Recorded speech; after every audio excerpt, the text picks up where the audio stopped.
নালিশ করি, আমার কোনো অপরাধ নাই, নিরপরাধ অবস্থায় আমাকে গালি দিয়ে বাড়ি দিয়ে আমাকে চাবুক দিয়ে রক্তপাত ঘটিয়েছে।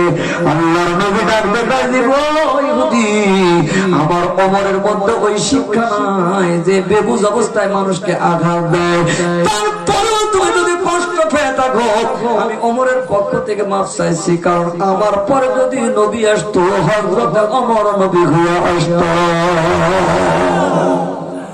আমার পরে নবী আসলে ওমর নবী হয়ে আসতো। নবীর ওমরের ইজ্জত কিন্তু আল্লাহর দপ্তরে কম না।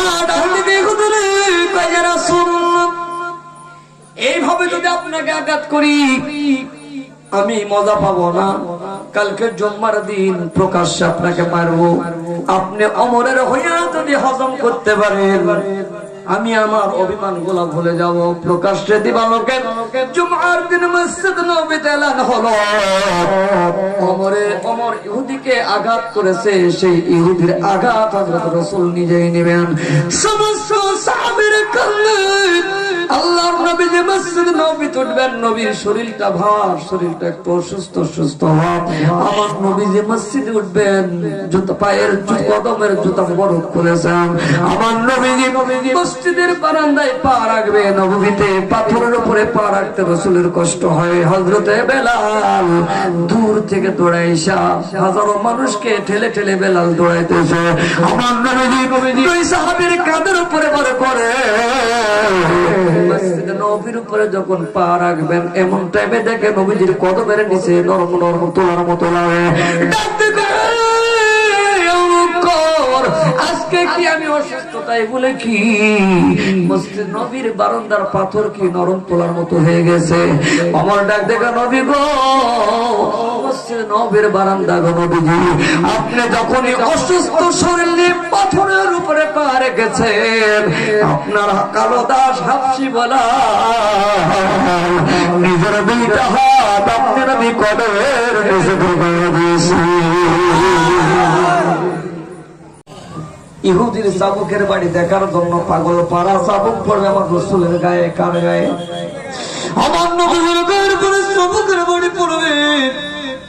ইহুদি দেখে, রাসূলুল্লাহ ইয়া হাবিবাল্লাহ, আমাকে যখন ওমর বাড়ি দেয় আমার গায়ে কোনো পোশাক ছিল না, শরীরটা ছিল ফাঁকা আগলা, আপনি জুব্বা গায়ে দিয়েছেন, আপনাকে মায়ের খাইতে হলে কিন্তু আপনার গায়ের পোশাক পরতে হবে।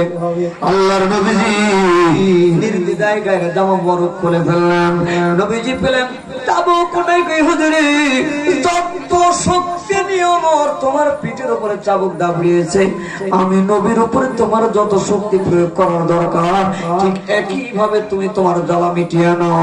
আল্লাহর নবীজি শরীরটাকে আগলা করে মসজিদে নবীর বারান্দায় দাঁড়িয়ে গেলেন। ইহুদি চাবুক হাতে করে নবীর কাছে যায়, আমার তরবারিটা ডাইতে গো, যে তরবারির সামনে এনেছো এটা যেন আর সামনে না পড়ে পিছনে ফেলে দাও। ওমরের তরবারি ফেলে দিয়েছেন, পাথর কেটে দু টুকরো হয়ে গেছে, এত রাগে ওমর তরবারি উঠিয়েছে, ফেলে দিয়েছেন, পাথর দু টুকরো হয়ে গেছে।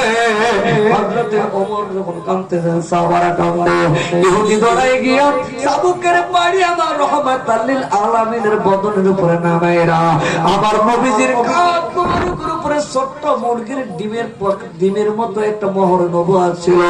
ইহুদি যাইয়া চাবুকটা ফেলে দিয়া আমার নবীজির মোহরের নবুয়তের মধ্যে সমা লাগাই দিয়েছে। সুবহানাল্লাহ।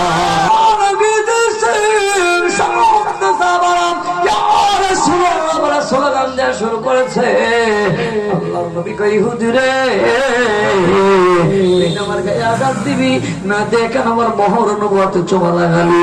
ডাক দেখে, নবী গো জীবনে নিয়ত করেছিলাম যেদিন আল্লাহর হাবিবের মোহর নবুয়তে চোমা দিতে পারবো সেদিন আমি এতিম নবীর কালেমা করে মুসলমান হয়ে যাব।